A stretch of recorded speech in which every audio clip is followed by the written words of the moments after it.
Assalamualaikum warahmatullahi wabarakatuh. Selamat datang di Jadi Belajar Asyik bersama aku si Bungsu Farah. Nah, apa kabar nih sahabat virtual? Semoga selalu dalam keadaan yang sehat ya, dan yang pasti di rumah aja. Nah, di Jarik episode pertama ini aku mau ngajak teman-teman buat bahas atau ngobrolin tentang majas. Kalau nggak salah, majas ini ada di materi kelas 7 dan kelas 12 SMP SMA gitu. Nah, jadi apakah teman-teman masih ingat apa itu majas? Atau jangan-jangan udah lupa nih? Nah, untuk di video ini mungkin sekaligus aku mau mengingatkan bagi teman-teman yang lupa dan juga berbagi ilmu bagi teman-teman yang belum tahu tentang apa itu majas. Oke, langsung aja kita masuk ke bagian yang pertama, yaitu pengertian majas. Oke, jadi di sini dikatakan bahwa majas merupakan salah satu bentuk gaya bahasa yang digunakan untuk mendapatkan suasana dalam sebuah kalimat agar kalimat tersebut semakin hidup. Dengan kata lain, majas ini merupakan sebuah ungkapan untuk menghidupkan sebuah kalimat. Oke, sebentar. Mungkin teman-teman bingung ya yang dimaksud menghidupkan kalimat atau kalimat hidup itu seperti apa. Jadi kalimat hidup ini adalah kalimat yang mewakili setiap kejadian nyata dan para pembacanya itu bisa memahami dan juga ikut merasakan makna yang ada di dalamnya, di dalam kalimat itu. Nah, biasanya majas ini sering kita jumpai di novel, cerpen, kemudian syair lagu, puisi. Bahkan kadang kita nggak sadar kalau ketika kita sedang berkomunikasi, kita sedang berinteraksi dalam kehidupan sehari-hari dengan orang lain itu juga sering menggunakan majas loh. Selanjutnya kita masuk ke bagian kedua, yaitu jenis-jenis majas.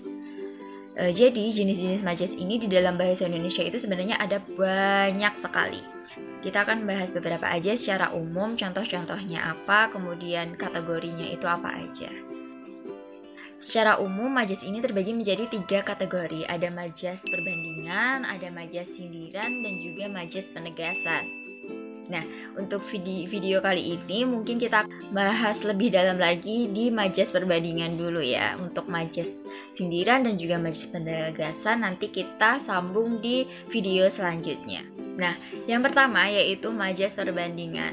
Nah, majas ini sering banget loh dijumpai di pelajaran bahasa Indonesia. Dan sesuai dengan namanya, tentu majas perbandingan ini digunakan untuk membandingkan atau ungkapan perbandingan gitu. Untuk macam-macam dari majas perbandingan sendiri sebenarnya ada banyak ya teman-teman. Tapi di kesempatan kali ini aku mau menyampaikan 7 majas perbandingan aja. Oke, untuk yang pertama ada majas metafora.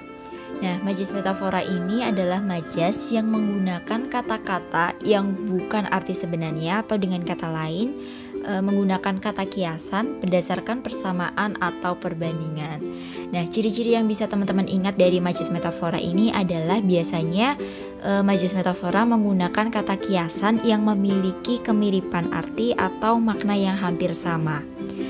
Dan ciri yang lain itu biasanya majas metafora tidak menggunakan kata hubung atau konjungsi. Nah, di sini ada beberapa contoh nih yang bisa teman-teman perhatikan. Yang pertama, Via menjadi buah bibir karena kecantikannya. Oke, frasa buah bibir di sini artinya adalah menjadi bahan pembicaraan. Kemudian ada contoh lagi nih.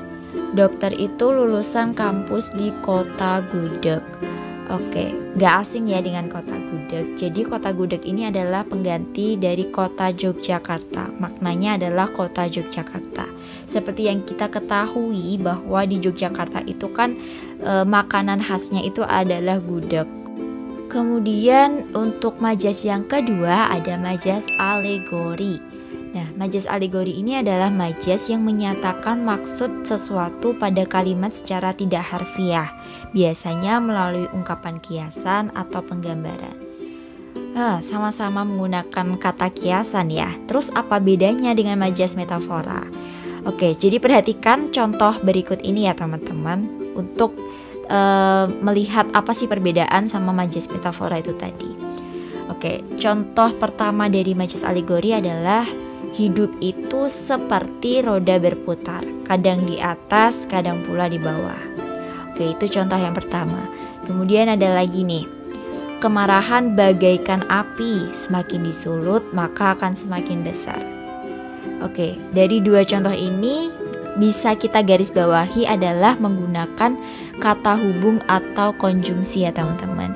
Seperti, bagaikan, kemudian ibarat, bak, laksana, dan lain sebagainya. Yang ketiga dari majas perbandingan ada majas sinekdok. Untuk majas sinekdok ini sendiri kita bagi lagi menjadi dua. Ada majas pars pro toto dan juga ada majas totem pro parte. Bedanya apa nih kak? Waduh kak nih. Oke, bedanya apa? Jadi mungkin di sini aku ingin membantu teman-teman ya untuk bisa membedakan pars pro toto dan totem pro parte. Teman-teman bisa perhatikan nama dari majas ini. Yang pertama ada pars pro toto, kemudian totem pro parte. Kalau aku memahaminya, pars pro toto itu, pars sendiri itu diambil dari kata part atau bagian, kemudian toto itu diambil dari kata total.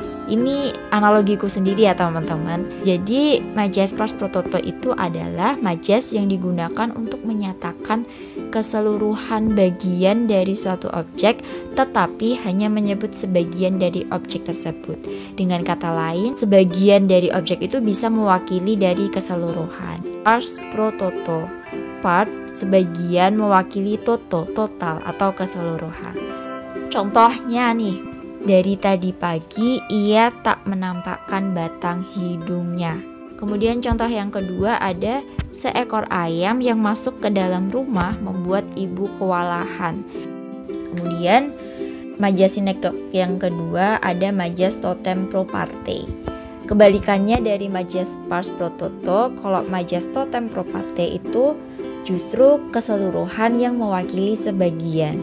Contohnya, kita langsung masuk ke contoh aja nih teman-teman. Indonesia mengalahkan Malaysia dalam pertandingan sepak bola tadi malam.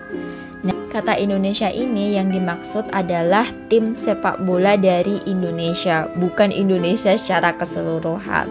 Gak mungkin ya, pemain sepak bola itu adalah seluruh masyarakat Indonesia, pasti ada timnya. Nah, bisa kita katakan Indonesia ini adalah keseluruhan, itu adalah mewakili tim sepak bola dari Indonesia. Begitu pula kata Malaysia, dia mewakili tim sepak bola dari Malaysia. Kemudian kita lanjut lagi nih, ada namanya majas metonimia. Nah, majas metonimia ini adalah majas yang menggunakan merek atau label suatu barang atau benda untuk menggantikan nama benda tersebut gitu. Maksudnya gimana nih? Oke, kita langsung masuk ke contohnya aja. Contoh yang pertama ada jamaah haji Indonesia pergi ke Mekah menggunakan Garuda. Jadi kata Garuda ini yang dimaksud adalah pesawat ya. Oke, contoh lain. Dinda membeli aqua karena kehausan.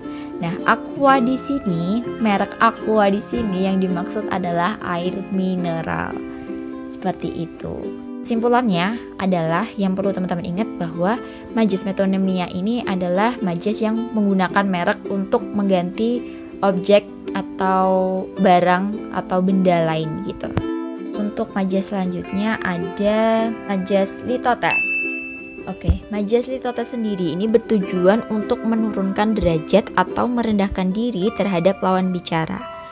Majas ini biasanya terdengar agak berlebihan dan bertentangan dengan kenyataan si pembicara yang sebenarnya. Nah, oke, teman-teman bisa menggarisbawahi merendahkan diri dan juga terdengar agak berlebihan. Itu untuk majas litotes. Maksudnya gimana? Oke, kita langsung masuk ke contohnya aja ya teman-teman. Contoh yang pertama, silakan datang ke gubukku yang kumuh.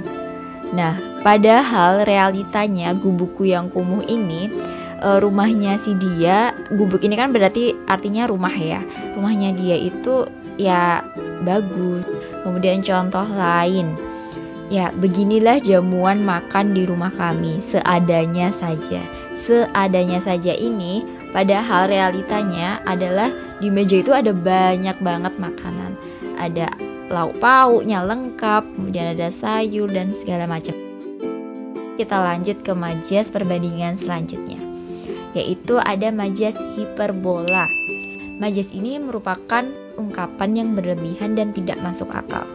Oke, perlu teman-teman garis bawahi ya, berlebihan dan tidak masuk akal. Nah, biasanya majas hiperbola ini digunakan dalam kalimat untuk menyampaikan suatu tujuan dengan melebih-lebihkan gaya bahasanya. Contohnya nih, hatiku hancur berkeping-keping. Waduh. Kemudian contoh lain, dentuman itu menggelegar membelah angkasa. Emang bisa ya sebuah dentuman itu membelah angkasa. Majas selanjutnya ada majas eufemisme.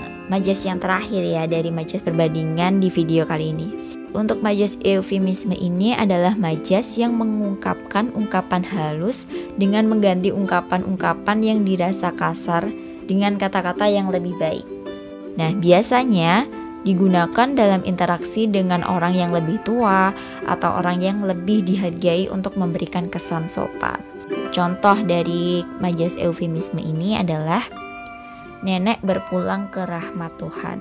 Nah, kata berpulang ini artinya adalah mati. Kan gak mungkin ya kalau kita bilang nenek mati ke rahmat Tuhan, itu kayak terdengar kurang sopan. Nah, itu tadi penjelasan singkat tentang pengertian, jenis, dan juga contoh dari majas perbandingan. Dan aku juga udah menyiapkan jembatan keledai, yaitu meta alergi kodok dan meto tes bola bersama fimisme. Nah, gimana? Jadi mudah ya untuk mengingat-ingat majas perbandingan. Kita ulangi sekali lagi ya bersama-sama. Meta, alergi kodok, dan meto tes bola bersama fimisme.